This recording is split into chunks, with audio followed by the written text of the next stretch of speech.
Oke, oke. Kan Julius bertanya, kenapa tongkatnya pencabut nyawa Yesus itu tidak disimpan? Maka aku membawa alasan, Jul, tesis lah ya, indikasi lah ya, bahwa wajar tongkatnya itu tidak akan bertemu lagi. Kenapa?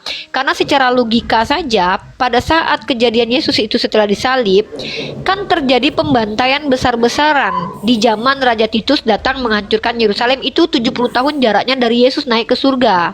Nah, tidak mungkin, Jul, pada saat itu di mana penyalipan itu, Jul, pembunuhan itu terjadi hal yang sangat luar biasa pada waktu itu, senjata berserak di mana-mana, kayu-kayu salib berserak di mana-mana.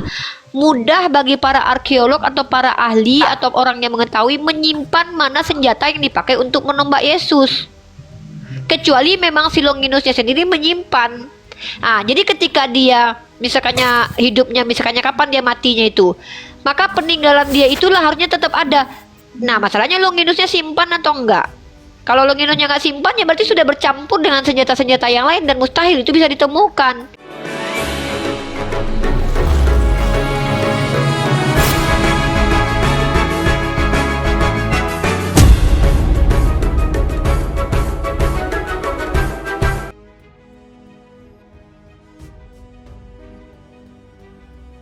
Ya kan? Boleh aku ngomong? Silakan. Ya, jadi gini ya, Raja Titus menyerang Yerusalem itu tahun 70. Artinya kurang lebih sudah mau 40 tahun dari Yesus disalibkan ya, tahun 70. Sedangkan Longinus bertobat itu di bawah tahun 70. Ya, jadi lu bayangin aja lah, waktu Longinus menombak Yesus, itu udah umur berapa Longinus? Dia prajurit ya. Artinya kurang lebih paling muda pun 20-an atau bisa jadi umurnya 30-40-an juga. Taruhlah sekitar gitu ya. Ya, terus dia bertobat kapan? Kan nggak mungkin dia bertobat tahun 70 juga, pasti di bawah 70. Kalau tapi katanya dia bertobat pada waktu itu juga, kan matanya kan nggak lama kemudian. Oke, nggak lama kemudian kan. Orang Katolik banyak yang menyatakan setelah beberapa lama kemudian dia udah bertobat. Artinya sebelum pengepungan dia sudah bertobat. Sekarang gini lah Uni, aku kagum sama Uni nih. Oh iya ya, aku ngerti maksud Mujul. Ya, aku sebelumnya benci sama Uni. Iya. Setelah aku benci sama Uni, ternyata aku kagum sama Uni. Pasti barang peninggalan yang ada Iya, betul. Apalagi dia percaya itu Tuhan ya kan, dan percaya kalau kematian Tuhan itu untuk menebus dosa. Ini alatnya loh, sakral loh, alat sakral harusnya. Sedangkan saya jadi tentara, misal contoh saya jadi tentara Perang Dunia Kedua. Iya, ada. Perang Dunia Kedua pun pasti saya bawa peninggalan tuh saya ada itu juga. Peninggalan. Betul. Betul nggak? Jadi ada kejadian itu. Ya, ada. Ya, jadi harta peninggalan kan, peninggalan keluarga. Apalagi nih tombak yang pernah menombak Tuhan gitu. Bayangkan, bahkan itu tombak disebut sebagai Spear of Destiny ya. Oh my God. Tombak takdir. Waduh. Bahkan waktu itu Hitler pengen dapat. Tombak pencabut nyawa Tuhan. Ya, Hitler bilang kalau pegang tombak ini kita akan punya kekuasaan yang luar biasa, akan sakti mandraguna dan sebagainya. Hitler tuh sampai menduplikasi tombak tersebut. Coba kamu cek sejarah. Hitler tuh pernah pegang palsunya. Hitler pernah pegang tombak palsunya, bayangin gitu. Dan mana tombak aslinya gitu. Harusnya kan tuh jadi artefak yang paling berarti keren. Hitler Apalagi ada darah Yesus. Tuh. Wait, ini fakta menyenangkan ini, aku baru dapat nih kalau Hitler pernah memegang tombak replika itu. Berarti betul-betul mindset dia tuh betul-betul Kristen banget ya, betul-betul membanggakan kematian Yesus yang mengerikan itu ya.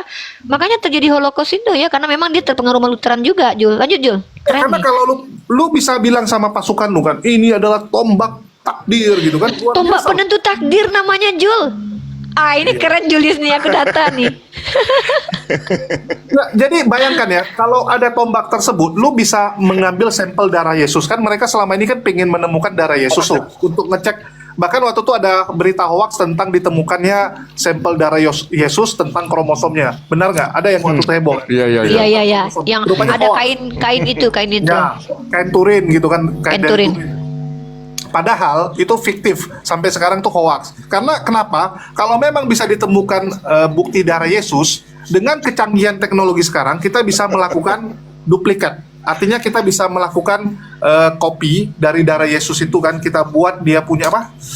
Rekonstruksi dah, Jul. Bukan, itu. Dari darah itu kita bisa bikin ini ya, apa? Cloningan. Iya, cloningan. Cloningan Tuhan dong. Iya, aku bisa punya darah Uni misalnya, ya. kita bisa mengkloning itu. Sebenarnya cloning itu dilarang secara ilmu pengetahuan ya, nggak boleh. Semua peneliti sepakat itu tidak boleh dilakukan, tidak boleh itu karena melanggar kodrat. Tapi ini khusus untuk mengetahui kebenaran, saya rasa semua orang akan setuju. Ya udah kita kloningkan Yesus supaya kita bisa tahu wajah asli. Karena yang namanya cloning pasti sama persis, ya sifatnya, kelakuannya, struktur tubuhnya, DNA-nya ya.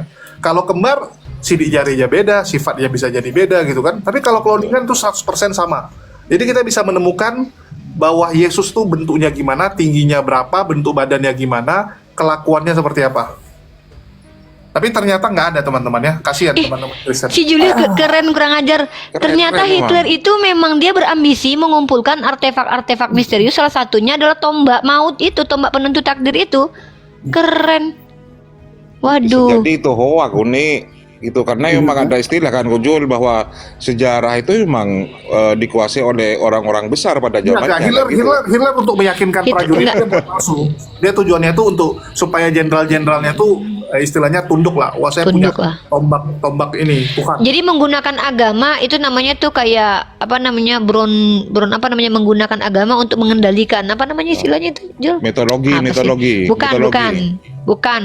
Ada namanya itu mengendalikan suatu daerah menggunakan paradigma agama gitu. Lanjut. Bukan. Aku lupa. Lanjut kita. Terus Jul. Udah, aku udah mau tidur. Yaudah, kita ada Wilsu nih ya. Nah, Wilsu ini sendiri kan seorang Kristen nih. Jadi Wilsu tema kita ini sebenarnya tema besar kita itu The Jesus Family Tomb. Nah, tadi itu yang bicara di samping kamu itu ibu-ibu mengaku arkeolog, tapi ketika saya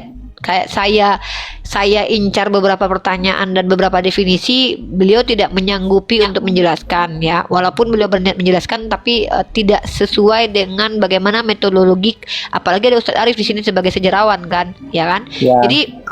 Jadi menurut kamu gimana nih?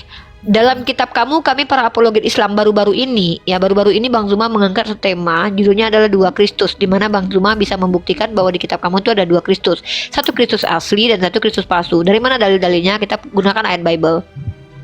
Yesus berkata bahwa Yesus palsu itu mengaku Mesias dan Yesus. Yang kedua, dalam kitab Lukas dikatakan bahwa anak Maria itu sudah jadi Mesias dari kecil, telah lahir Mesias Kristus di kota Daud. Artinya dari kecil dia sudah jadi Mesias. Tapi Mesias yang kecil ini dan tumbuh besar ini selalu berbicara kepada jemaatnya berkata, aku tidak dapat berbuat apa-apa dari diriku sendiri. Artinya dia tidak pernah melegitimasi bahwa dia punya kekuatan sendiri yang datang dari dia, tapi itu dari Bapa. Namun ketika ada orang yang mati dan bangkit kemudian mengaku-ngaku, akulah yang diberikan kuasa langit dan bumi, sama seperti perkataan iblis ketika menguji anak Maria. Nah, kemudian ada juga yang bertemu di Pulau Patmos mengaku akulah Alfa Omega. Ketika bertemu dengan Paulus akulah Yesus. Jadi ada klaim-klaim yang tidak pernah diucapkan oleh Yesus semasa dia hidup, tapi diucapkan oleh orang-orang yang mati dan bangkit kemudian wajahnya berbeda, tak lagi seperti Yesus asli. Dan bahkan ketika bertemu di Pulau Patmos dengan Yohanes dan bertemu Paulus, maka ada indikator ini adalah tokoh-tokoh yang disebutkan oleh Yesus yang mengaku Yesus dan Mesias yang adalah penyesat. Apalagi dia sempat naik ke surga. Waktu Yesus hidup di dunia, anak Maria mengatakan, aku hanya diutus untuk Bani Israel dan jangan murid-muridnya pergi melintas. Tapi orang yang bangkit dari kematian ini mengajarkan untuk ajarkan Injil ke seluruh makhluk.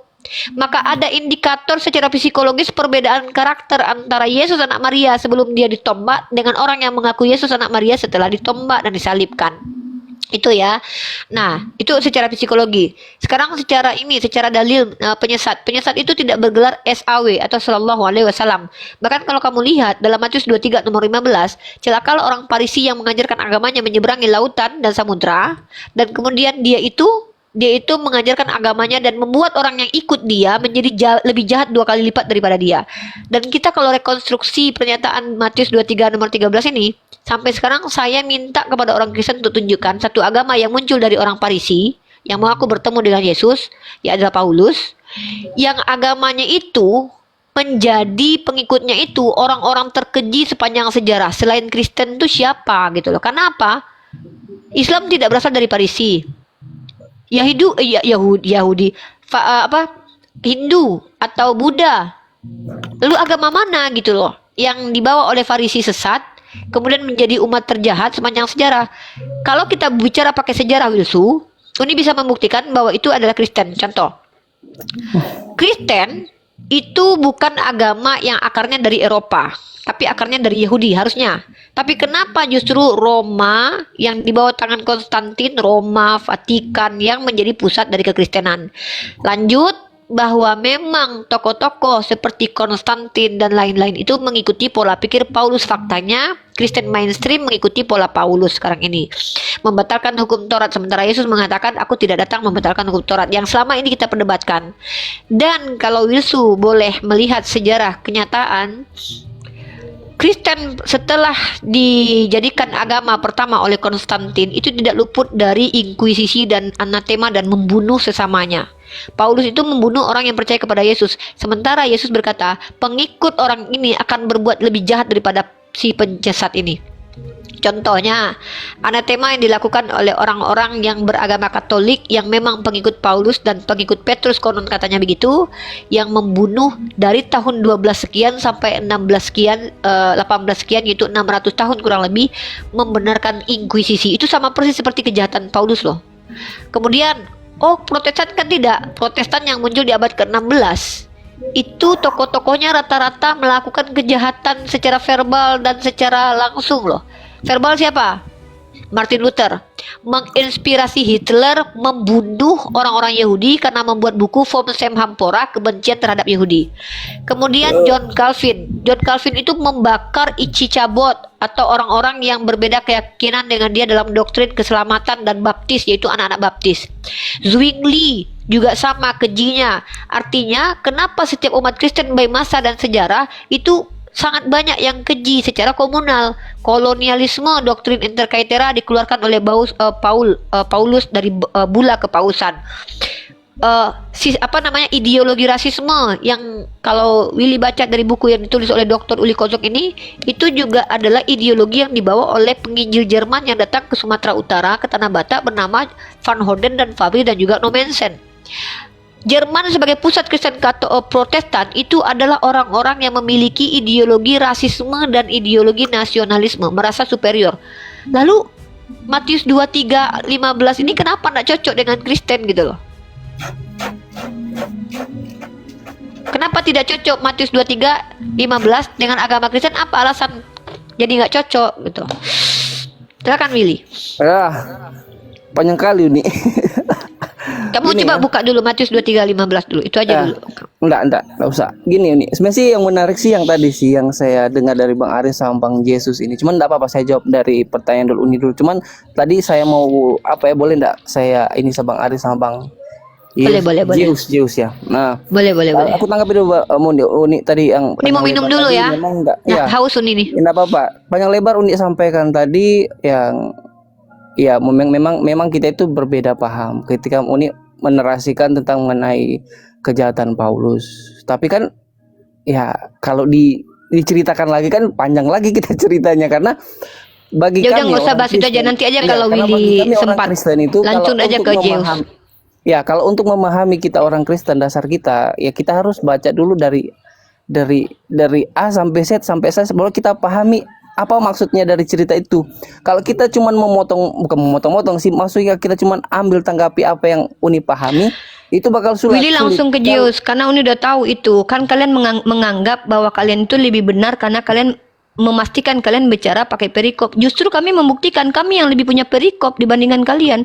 Berapa banyak orang Kristen yang diskusi sama kami kutip-kutip ayat doang, nggak peduli perikop. Justru kadang kami bacain tuh satu perikop tuh. Kami yang bacain ayatnya, enggak, Willy. bukan Jadi, maksudnya aku ke perikopnya. Gini, kita punya dasar kita. Kalau misalnya berbicara dengan apa yang Uni sampaikan tadi, itu panjang sekali Uni. Itu kalau mau ya mau makanya nggak usah dijelasin dibahas, itu, Dekku. Iya, itu nggak usah dibahas. Kita nggak Lanjut usah bahas. ke Cuma Zeus itu sama panjang Ustadz sekali. Arif Sedikit. aja. Komal ini kan dari dulu sampai sekarang, Bang Nandar maupun Uni Rifa, itu yang nonton banyak. Saya takutnya gini, kita memahami memang kalau kita berkeras hati demi membela iman kita, maka bentuk kita Nggak ada, Dek, di sini, Dek. Kita nggak Iya, bicara. Duh, Iya, kita nah ini nih. akademis, saya tahu. Uni selalu Maaf. berbicara akademis. Saya tahu. Kita Uni. akademis, kita tanya jawab, sepakat nggak sepakat. Bahkan Willy pun selama ini pernah nggak Uni intimidasi dalam diskusi Uni paksakan paradigma Islam? Enggak kan? Iya, Bahkan Uni memang nggak pernah mendengarkan. dipaksakan. Nah, Cuman begini paradigma yang terjadi di live-nya, paradigma yang terjadi. Memang Uni nggak paksakan kita, tetapi doktrin itu tercipta. ya nggak apa-apa. Kalau bisa bantah ya bantah. Kalau nggak bisa bantah, itu bukan doktrin. Itu sudah yang saya maksud. Doktrin Gini, adalah, sorry, Uni nggak sepakat. Yang Uni sampaikan itu doktrin. Uni tidak pernah mendoktrin, tapi Uni menyampaikan hasil pembelajaran. Nah, beda tuh. Doktrin Ya. itu adalah artinya pengajaran yang dianggap benar tanpa perlu diuji. Sementara Uni di sini mengajak kita semua menguji. Kita semua menguji, baik Islam ataupun Kristen. Menguji dalam arti itu sudah tak bilang tadi, kita harus pahami apa yang disampaikan Uni itu berdasarkan pemahaman Uni dan apa yang Uni artikan setelah Uni belajar Alkitab mungkin dari Matius sampai Wahyu. Begitu pula juga dengan kita yang nonton live ini, kita harus juga jangan cuma mencerna mentok, tetapi kita juga harus Selidiki. kita harus selidiki apa yang kita sampaikan ini benar apa tidak. Nah, kalau misalkan aku jawab yang Uni sampaikan tadi mengenai tentang problema tentang kita dikatakan bahwa kita punya dua Tuhan kah? Ya, kalau saya Bukan punya paham, dua saya sih Tuhan. nggak akan bilang iya. Bukan Pasti punya saya dua bantah. Tuhan. Bukan punya dua Tuhan. Inilah salah berpikirnya Willy Su. Yang ditanggapi itu bukan apa yang menjadi konsepsinya kamu, tapi apa yang menjadi argumentasi Uni. Contoh, argumennya adalah bahwa kami bisa membuktikan di kitab kalian itu ada dua Kristus. Kami bisa buktikan. Harusnya kalian dengarkan dulu cara kami membuktikan seperti Uni tadi. Kan Uni buktikan Iya, tuh saya udah paham gitu nih. Nah, Ini ya. maka Willy tugasnya membantah. Kalau tidak bisa Iya, membantah gitu. berarti Uni benar gitu. Ya gitu sudah, maksudnya saya gini. Ketika Uni menyampaikan itu maupun dia pembelajaran Uni, apa yang Uni selidiki itu benar apa tidak, itu kan kita yang menilai. Orang-orang yang nonton live ini menyelidikinya sebagaimana apa yang disampaikan Uni benar apa tidak. Kalau memang penyelidikan Uni dengan eksplisit yang Uni dapat datanya dari Alkitab, ya kita harus cross check dulu terlebih dulu. Jangan kita langsung telan mentah-mentah apa yang Uni sampaikan. Jangan campur deh. Data arkeologi jangan bawa-bawa Bible, data teologi baru jangan bawa arkeologi, kan nanti bahaya tuh, tabrak lari tuh. Kita berbicara Alkitab karena dasarnya Uni ketika Uni Uni sampaikan tadi. Uni kolaborasi sayang, adekku dengarkan makanya Uni ngomong. Pertama Uni bawa karya ilmiah nih, tunggu dulu nih, Uni bawa arkeolog nih. Maka arkeologi ini sejalan dengan kitab sucinya Willy. Jadi bukan Uni kalau Willy harus sejalan. Gini, enggak, maksudnya gini Ustadz. Kalau kita bicara data arkeolog, antitesisnya harus data arkeolog, bukan data teologi. Kalau kita bicara teologi, iya boleh kita bantahnya dengan teologi juga.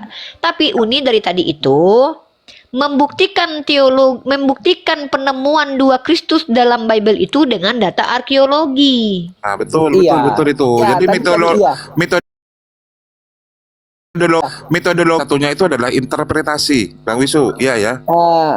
Gini Bang Ya. Arif, aku sih paham yang dimaksudnya Uni. Uni mau nyambungkan sama arkeologi sama teologis yang kita imani itu nggak apa-apa. Tetapi begini, yang ingin saya sampaikan di sini bahwa ketika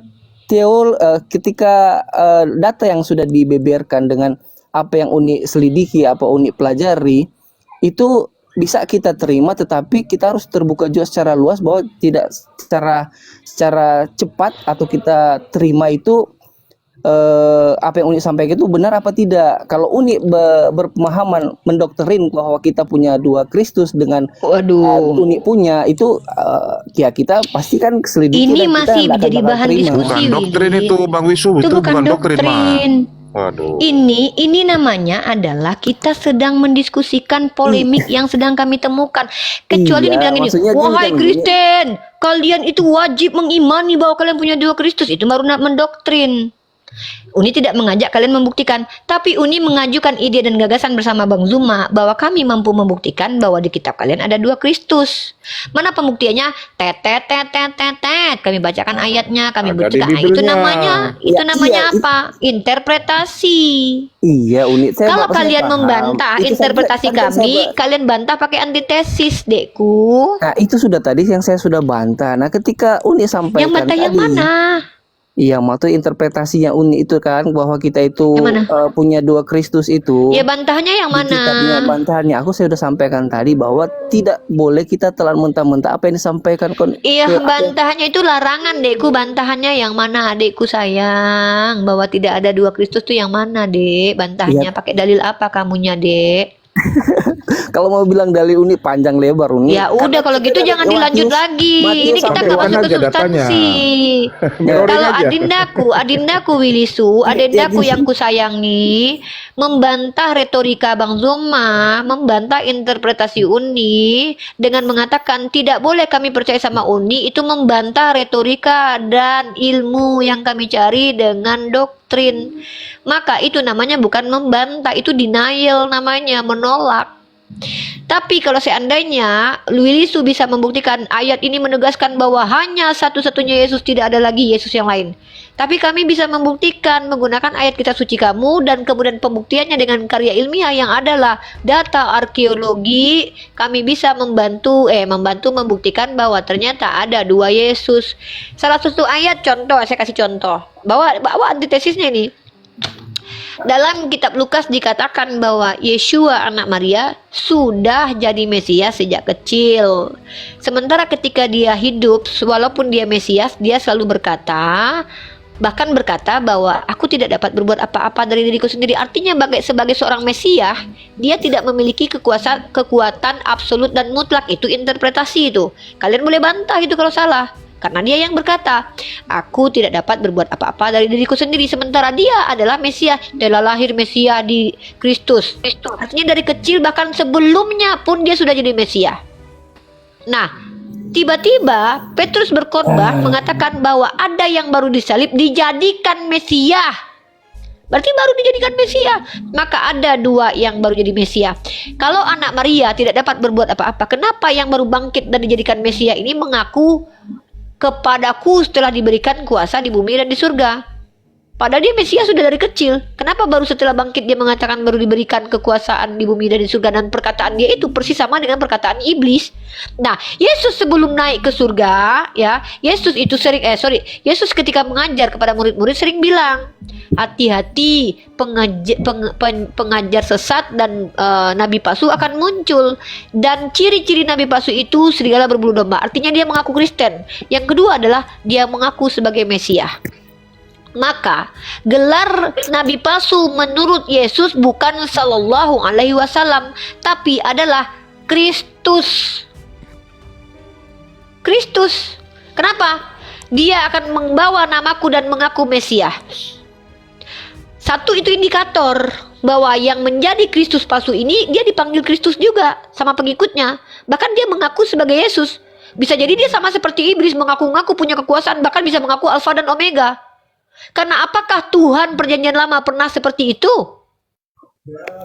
Jadi gitu, tidak pernah Tuhannya perjanjian lama mengaku-ngaku akulah, tapi Tuhannya itu menggunakan narasi apa? Narasi Ibrani. Sebelum aku tidak ada Tuhan yang dibentuk, setelah aku tidak ada lagi. Itu Tuhan yang Ibrani, Tuhan yang orang Yerusalem. Tapi ketika tokoh sosok yang bernama mengaku Yesus ini mengaku-ngaku aku adalah Alfa Omega, maka pernyataan-pernyataan seperti ini kan klaim. Kita harus buktikan benar nggak yang datang di Pulau Patmos itu Tuhan atau Yesus palsu. Kenapa? Ternyata Paulus pun mengajarkan sebab iblis pun bisa menyamar menjadi malaikat terang. Nah, bahkan Yesus sudah katakan bahwa nanti si yang palsu ini mengaku sebagai Mesias. Makanya kami itu di Islam eskatologinya ada Al-Masih putra Maryam dan Al-Masih Ad-Dajjal, sama-sama bergelar Mesias. Kenapa? Karena nanti Dajjal ini dikelirukan pemahamannya dituduh bahwa dia adalah sembahannya orang Kristen. Itu. Dan kalau kami, Alfi tadi malam membawa literasi di mana Paulus diinterpretasikan sebagai laki-laki berkaki pengkor, bermata buta sebelah dan sakit ayan. Makanya dulu kala itu nama penyakit epilepsi disebut dengan penyakit San Paulus. Kalau kamu lihat di museum rumah medis tuh. Nah, jadi artinya ciri-ciri Paulus pun memenuhi kriteria sebagai apa yang dikatakan Al-Masih Ad-Dajjal. Kami punya datanya itu. Kemudian cara karakter Paulus mendekati murid-murid Yesus sama persis seperti Yesus katakan, hati-hati dengan segala berbulu domba. Artinya kalau Nabi Muhammad itu tidak mengakui orang Yahudi, bahkan tidak mengaku-ngaku pengikutnya orang Nasrani, tapi berdiri sendiri. Tapi ketika Paulus dia mengaku bahwa dia pengajar ajaran Yesus, mengaku di antara 12 murid itu dia juga termasuk yang mulia. Artinya dia mengaku-ngaku menempel dengan domba-domba atau murid pilihan Yesus. Itu terjadi. Maka ini kami sebutkan indikator. Kalau kalian bilang Uni salah, bawa antitesis. Itu baru diskusi. Ya, ini gini, memang panjang lebar kalau Uni selalu menjelaskan apa yang Uni pahami, apa yang Uni pelajari. Gini Uni, saya kan tadi kan Karena saya pakai sudah data, bilang tadi. Dek. Ya, memang Uni pakai data dengan apa tadi Uni bilang Interpretasi. interpretasi sama indikator yang Uni dapatkan bersama kawan-kawan dan Bang Suma. Kalaupun kita pelajari dari awal sampai akhir ya, maka saya akan bantah dengan itu tidak ada Kristus dua Kristus di keimanan kita. Maka Uni Kalau bisa- tanya, bentar, itu kan statement tuh. Nah, Wilsu statement, membuat ya. sebuah statement. Apa statementnya? Kalau kita pelajari ya, mulai dari Bible itu dari awal sampai akhir, maka tidak akan ditemukan dua Kristus. Pertanyaannya, sudah melakukan hal itu? Ya, selama saya pelajari Alkitab dari awal sampai akhir, saya baca sudah selesai. Kalau gitu nggak punya ada. bantahannya, adekku. Iya, Silakan sampaikan. bantahannya saya bilang kita harus belajar karena gini, Uni sampaikan itu berdasarkan indikator-indikator yang Uni pelajari dan belum tentu indikator itu benar. Kalaupun Uni bisa Jangankan buktikan itu Uni, benar. bentar, ini dipotong. Ini kan ada arkeolog di sini nih. Jangankan gini, Uni, Uni. Dek. Memang kalau Interpretasi arkeologis pun nggak absolut benar loh, Dek. Jangankan Uni. Uni ini manusia yang bisa human Iya, error. itu sudah yang saya maksud tadi Uni. Gini Uni, kita kan manusia biasa. Mengenai Iya. indikator-indikator yang Uni pelajari bersama kawan-kawan, itu kan kita bisa juga mengklaim bahwa ini benar apa tidak. Ya kan, bisa kita mengklaim Itu karena dalam ranah ilmu itu indikator-indikator betul. itu Enggak, hanya Willy jangan pemahaman. bicara tentang ini dulu deh. Willy bicara tentang Willy bisa membantah atau tidak, karena kita akan pindah topik. Karena Willy berkutat tentang keresahan Willy yang tidak mampu membantah tapi resah dengan narasi umat Islam, namun nggak bisa Ya, bantah. Bantahan saya sudah sampaikan tadi. Apa Gini, itu bantahnya? bantahan saya tadi kan saya sudah bilang tadi, kita itu pahaminya jangan memahami apa yang sudah disampaikan. Kita cerna langsung mentok seperti apa yang disampaikan. Itu Tapi bukan kita bantahan belajar. deh, itu nasihat kepada orang-orang supaya Iya, supaya termasuk bisa nasihat mencerna, juga, supaya karena gini ya, bagaimana kalau- cara enggak, menonton gini, diskusi ini kalau dengan baik dan misalnya benar. kita mau jelaskan dari awal sampai akhir indikator-indikator yang Uni dapatkan tadi mengenai Yesus dari kecil sampai ketika Yesus bertemu dengan Yohanes, ini kan indikator-indikator yang memisah-misah suatu kisah. Ya kan, indikator Yang mana nggak ngerti Uni deh. Kamu ini menanggapi indikator yang Uni sampaikan tadi ketika Yesus masih kecil sampai indikator yang Uni dapatkan dikatakan sama Paulus bertemu dengan Yesus. Nah, itu kan indikator-indikator tentang kisah-kisah yang berbeda. Itulah mengapa saya sampaikan di sini. Memang kisah berbeda deh, Iya, tapi kan itu kisah yang tetap merujuk kepada kisah satu orang yang sama dalam menurut kitab kalian kan. Contoh nih. Itu sudah. Contoh. Jadi indikator Iya, yang saya dapatkan, Willy, saya kan bisa gini. berindikator kan. Ketika Iya, boleh. kisah-kisah itu dibedakan, maka meskipun kisah-kisah itu beda, tetapi orangnya tetap sama. Nggak ada dua Kristus. Lah, dari mana alasan Willy mengatakan seperti itu? Ya, indikator-indikator saya yang saya pelajari dari Matius Apa sampai indikatornya? Satu indikator aja, coba kita Wahyu. bahas ini. Indikator yang saya pelajari bahwa Yesus dari awal sampai akhir, mau jelaskan ini banyak Uni. Satu aja, kalau Uni bisa nih, contoh kalau Uni bilang nih, indikator pertama, Yesus anak Maria, walaupun dia sudah Mesia, dia mengatakan aku tidak dapat berbuat apa-apa dari dirinya sendiri. Ini yang baru bangkit dari kematian ini ngaku-ngaku segala kuasa telah diberikan kepadaku di bumi dan di surga. Itu indikator secara psikologis loh, karakternya berbeda. Indikatornya itu semua ayatnya Uni. Kalau misalkan kita mau bilang Indikator semua ayat sih. Uni Semua. mau melakukan pendekatan karakter. Karakter anak Maria itu suka merendah. Aku tidak dapat berbuat apa-apa dari diriku sendiri. Walaupun dia sudah bergelar Mesia dari kecil. Sementara ini yang baru bangkit dari kematian ini, yang mengaku-ngaku Yesus ini, mengaku-ngaku sama seperti iblis. Segala kuasa telah diberikan kepadaku. Jumawa dia. Seolah menafikan kekuasaan Bapa. Seolah dialah yang menggantikan kekuasaan Bapa. Sama seperti Paulus yang mengaku sebagai Bapa, kan sama itu prinsipnya itu. Sama. Intinya adalah ini orang Yesus mengajarkan bahwa penyesat ini itu akan meninggikan dirinya, mengaku akulah Mesias, akulah Mesias. Ada dalilnya kok. Yesus berkata, penyesat dan nabi palsu itu menggunakan namaku dan mengaku Mesias. Akulah Mesias, akulah Mesias. Nabi Muhammad pernah nggak ngaku Mesias? Nggak pernah. Tidak pernah Nabi Muhammad mengaku Mesias. Jadi gugur sudah ciri-ciri Nabi palsu menurut Yesus kepada Nabi Muhammad, karena tidak ada satupun indikator yang bisa dipadankan dengan Nabi palsu menurut menurut Yesus lekat kepada Nabi Muhammad. Tapi kenapa dari 10 indikator dari 10 ciri-ciri Nabi palsu yang disampaikan Yesus, kenapa 15-nya ada pada Paulus? Ingat ya, 10 Nabi palsu, 15-nya digenapi oleh Paulus. Bukan kurang. Kalau Nabi Muhammad dari 10 Nabi palsu, ciri-ciri Nabi palsu menurut Yesus 10, nggak ada satupun yang kena ke Nabi Muhammad. Tapi dari 10 ciri-ciri Nabi palsu yang diajarkan Yesus, 15-nya ada di Paulus. Mulai dari mana? Serigala berbulu domba digenapi oleh Paulus. Dia mengaku baru muncul kemudian adalah pengikut Yesus. Tadinya dia adalah serigala, penjahat. Kemudian dia orang Farisi. Lah Paulus orang Farisi. Dia akan menyeberangi lautan, mengajarkan agamanya sendiri. Lah Kristen muncul di Antioquia di tangan Paulus. Kemudian dia membatalkan sebagai pembinasa keji, dia membatalkan kurban bakaran. Lah dia membatalkan seluruh hukum Taurat. Bahkan orang Kristen nggak lagi korban bakaran. Dia mengatakan bahwa ada satu teos, satu lagi kurios, dan menyetarakan. Lah itu Paulus. Jadi kemudian dia mencampurkan ajaran pagan dengan ajaran Yahudi. Lah itu Paulus. Kemudian dia mengajarkan dongeng untuk diajarkan perlambangan Kristus. Itu Paulus. Bahkan dalam kitab kalian, jauhilah dongeng-dongeng. Paulus dengan terang-terangan mengajarkan dongeng. Kemudian dia juga mengaku sebagai rasul yang diutus untuk seluruh orang di luar Israel. Sementara dia mengatakan bahwa Petrus untuk orang Israel. Agak lain ini. Kenapa? Karena ternyata ada Kristus yang mengaku segala kuasa telah diberikan kepadaku, menyuruh muridnya untuk menginjili seluruh makhluk. Kan kontradiksi antara Yesus yang mengaku punya kekuatan ini, yang mengajarkan muridnya menginjili seluruh makhluk, berkontradiksi dengan Paulus sendiri yang konon katanya Paulus dia yang pilih. Mengerti nggak di situ? Itu indikator namanya. Ya, nah, kemudian paham. Nah, ini panjang tapi lebar. ketika Wilson mengatakan tidak betul Enggak. itu semua, satu ayat saja kasih. Ya, kalau bilang satu ayat ini, itu tadi saya sudah sampaikan bantahan saya. Kalau misalnya Uni pahami secara luas, bantahan saya dari Matius sampai Wahyu, meskipun Satu deh, kisah satu aja. berbeda, tidak Satu ada aja, satu satu aja. Kristus. Ya, Tidak satu ada dua aja Kristus. ayatnya. Gini Uni, Satu kalau aja, bisa satu Uni aja. membuktikan dua Kristus pribadi, ada dua di situ. Di mana ayatnya kalau misalkan Uni sampai ada dua Yesus yang berkisah yang berbeda, tetapi terjadi di kisah yang sama, dua Oke. oknum, dua pribadi. Oke. Gitu lah Uni. Ini kan berbicara indikator yang belum tentu benar, karena indikator Iya, kan itu nanti yang diciptakan Willy. oleh kita paham kita sendiri manusia. Iya, Kalau kan Willy misalnya nih. hanya berspekulasi dengan indikator dengan paham kita yang kita ciptakan sendiri, maka indikator itu belum tentu benar. Iya, kan namanya kita diskusi. Gimana Iya, sih? kita diskusi. Kita lewat aja sudah itu. Aku mau Iya. ke Bang Arif sama Bang Zeus tadi ya. Berarti udah selesai sama Uni nih? Kita selesaikan aja Yaudah, sudah Uni. Uni. Karena panjang kita mau jelaskan itu Uni. Ini, Willy sih diajak substansi malu teknis, yang dibahas lanjut yang Bang lain. Arif tadi Bang Arif sama Bang Yesus bahas masalah tentang apa yang ditinggalkan Yesus ya, begitu ya Uni ya, betul enggak?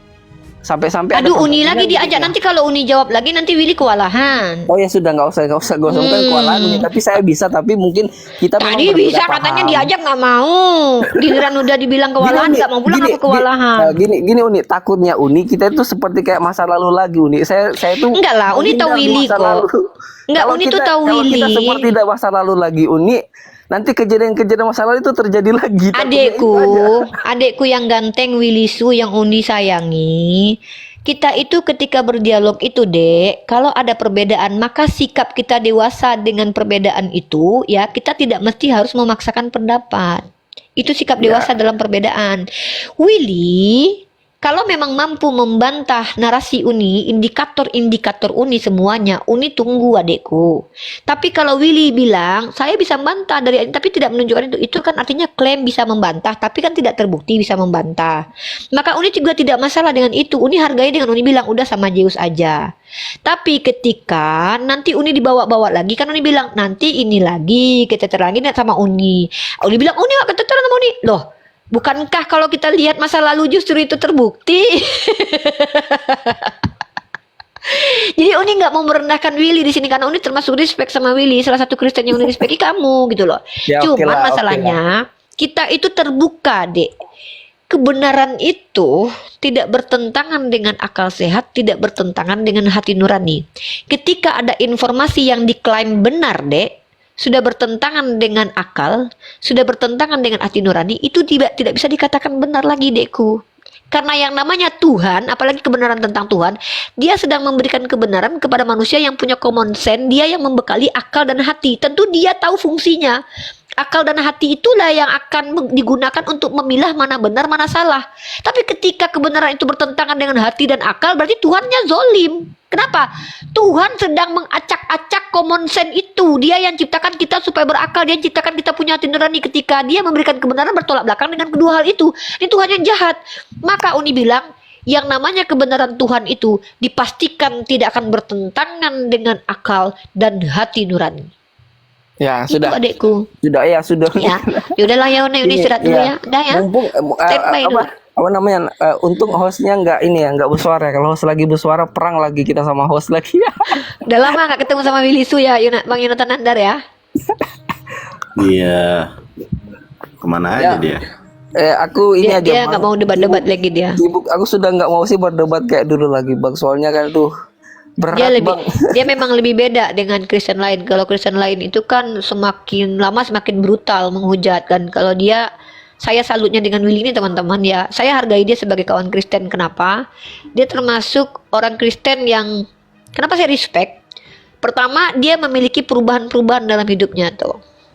Dia bukan malah makin jadi RK itu berubah dari baik ke buruk. Willy berubah dari agak cukup buruk ke agak cukup baik gitu. Maksudnya dulu kami debatnya juga keras dan bahkan dia ya sama lah kayak ini, sama kayak RK dulu lah. Si RK dulu sok-sok baik. Kalau Willy ini tidak, dia menghindari, kemudian karena dia udahlah, dia tidak mau membantah tentang iman, udahlah kita imani masing-masing. Tapi mungkin dia tertarik ketika kami membawa narasi, dia khawatir mungkin kalian sebagai sesamanya Kristen terpengaruh dengan kami, makanya dia naik, bener gak dek? Iya, tadi soalnya Nah, tadi gitu. kalau misalkan pemahaman kita kan memang pasti berbeda dan bertolak belakang. Jadi Pastilah. aku naik itu pengennya di sini kan, ini kan live. Dulu kan itu kita naiknya di maunya kan dulu kan ada undang-undangan kemana ya dulu ya? Apa lo? Ke Zoom dulu ya. Oh di Zoom, di Zoom iya. bahkan Aku nak maunya di Zoom karena nggak banyak orang yang terpelajar. Aku maunya kan dulu kan maunya kita live TikTok. Jadi banyak orang yang mungkin tidak tahu. Aku pun begitu. Aku dulu dari nol dulu. Ketika kita berdiskusi banyak ilmu-ilmu yang kita tidak tahu karena kan kita kan menggorek-gorek baik di Al-Quran maupun di Alkitab, kita Akhirnya belajar, ngorek-ngorek kan? hal yang tidak tahu, kita jadi tahu rupakan kayak gini-gini. Tapi ingat ya, meskipun kita menggoreng-goreng Al-Quran maupun Alkitab, tetapi kita jangan langsung mentah-mentah menerima hal itu, tapi kita selidiki dulu. Nah itu yang Kita saya cari suka tahu. dari Willy tuh, walaupun ngeyel sedikit dia Iya, belajar teman-teman. Iya, gini. Tapi